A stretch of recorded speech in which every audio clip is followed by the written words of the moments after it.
What's up, everyone? How's everyone doing out there? My name is Smooth. I'm gonna be doing an album review on J. Cole's Cold World Sideline Story, which drops on Tuesday, the 27th. It's his debut album with Rock Nation.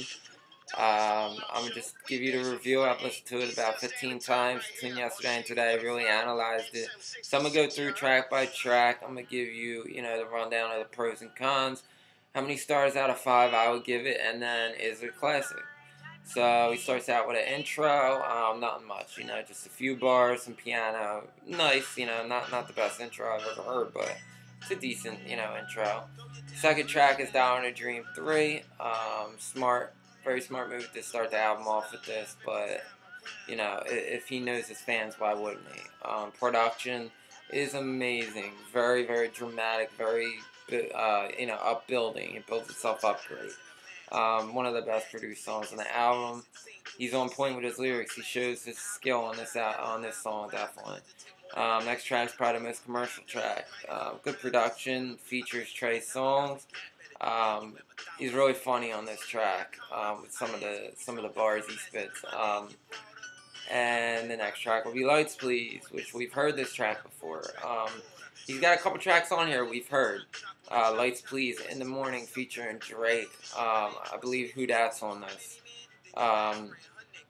So he's definitely got a couple tracks on here that we know. And we knew that was going to happen anyway because the track list was revealed before the release. So the track after that is one of the best songs on the album easily. It's called Sideline Story. It's so deep. It's almost like too deep for the intro on Friday Night Lights.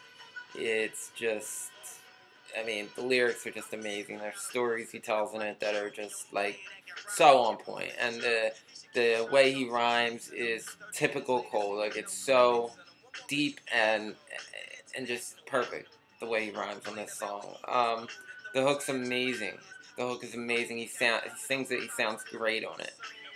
Next two tracks are definitely more high-paced than the beginning tracks on the album. There are Mr. Nice Watch and Cold World. Mr. Nice Watch took me a couple of listens through to really get used to. Jay-Z definitely outshines Cole on this track. And then Cold World shows his skill. He's got a real nice hook on this track. Next track's In the Morning. You know that track, definitely. Track after that is Lost Ones, concept track. Definitely did a good job with the track. He more simple rhyming, but a lot of emotion and more of a message in it. And definitely hear some pop come through from him, definitely. Track after that's Nobody's Perfect. Nobody's Perfect features Missy. I really didn't know what to expect when I saw that he was going to have a track with Misdemeanor, but I have to say she killed this track. Like, she just does the hook, a little bit of a hook, and then she does a little bit of singing after the hook. She doesn't rap, she just sings, but, her words on that singing are definitely, just perfect for the song. The production is amazing. The way Cole flows on the first verse is completely different than the way he flows on the second verse, and it's just awesome how he flows on the first verse. It's amazing. The next song's Never Told, another concept track. Kind of just about, not telling when someone's cheating, basically. There's some good samples in there of like a dad talking to his son. Very good. Next track is Rise and Shine, probably the best song on the album. Uses some Kanye and Hove sample, production, blah, blah, blah. Words. Definitely is the hardest hitting song on the track, I would say, he comes in on the second verse so hard. Just perfect. Production is amazing. God's Gifts after that. Good beat, mediocre track, I'd say. Just not like a shining track on the album. Breakdown, a lot of emotion. Speaks about his mother's drug addiction, which we have not heard up till now. At least I don't think we have. You never know with Cole. You might have missed some lyrics in there on his previous mixtapes. But really gets into it, kind of says, like, who really ever made $1 million off selling crack? Like, kind of saying, like, you can do it. Almost like Kanye, like, he never sold crack. He never did none of that, and he made it. Workout would be after that, and Workout is great production, great Paul Abdul sample, just a great job on that track. That's the one he has the video for, and just overall great job. Nothing Lasts Forever, great song, real great song, good mellow hook, shows his strength in many fields as an artist on this song. And then you got Daddy's Little Girl, which is a great concept. He uses some intuitive lyrics and definitely spits hard on that track as well.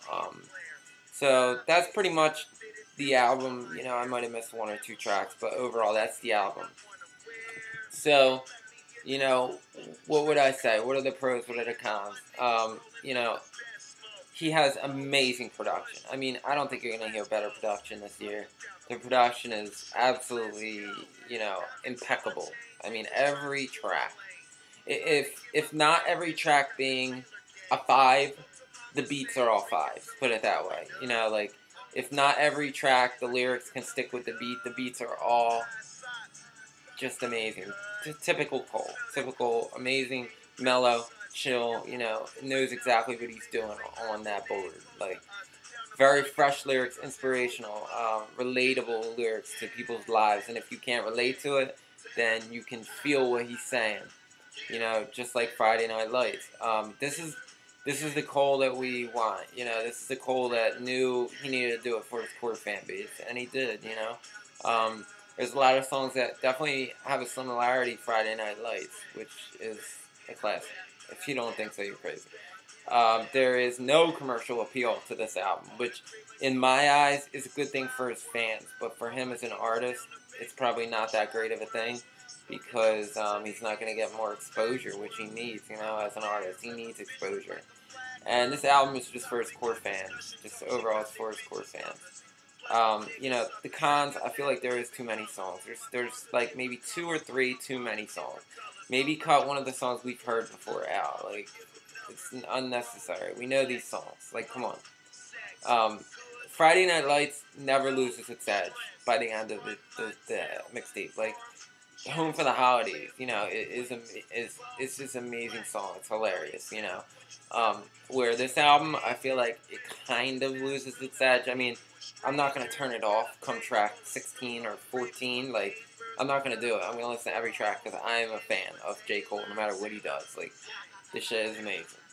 But it doesn't have the same appeal by the end of the tape that, you know, Friday Night Lights did. Definitely know numerous songs, which I said before. There's no commercial appeal, which could work against them. You know, if you go song for song against Friday Night Lights, then this is not a classic because Friday Night Lights is a classic. It's just better overall than this album. But there's much more depth and many more sides to Cole on Friday Night Lights. But what this album shows me is that it's this good, and I feel like he's still got so much more to offer, which is definitely a good thing. So for me, I think I would have to give this album, you know, I'm not even going to go solid ones in the 5 count. I'm going to say a 4.75 out of 5. You know, if not for a couple songs I know and just maybe a couple songs too much on the album. I mean, if you took those couple songs off that we know, then the album would have been perfect. It would have been cut down to, what, 14 songs, 15 songs. I'm going to have to go with that. And I'm not even going to answer the classic question because it's really hard for me to answer that right now. And I don't want to say no, but I feel like I can't say yes at this point. I think I need to really think about it. And maybe I'll put up a video just saying if it's a classic or not. But let me know what you guys think, you know. Please rate, comment, let me know. You know, if you didn't like the review, tell me what I need to do different. It's my first one. So that's my review for J. Cole's Cole World Sideline Story. Definitely go pick it up on Tuesday. Do not download it like I did. That's just wrong. But either way, I'm going to give him my money on Tuesday. You know, I'm still buying the album. And just rate, comment, subscribe. Let me know what you think. Thank you very much.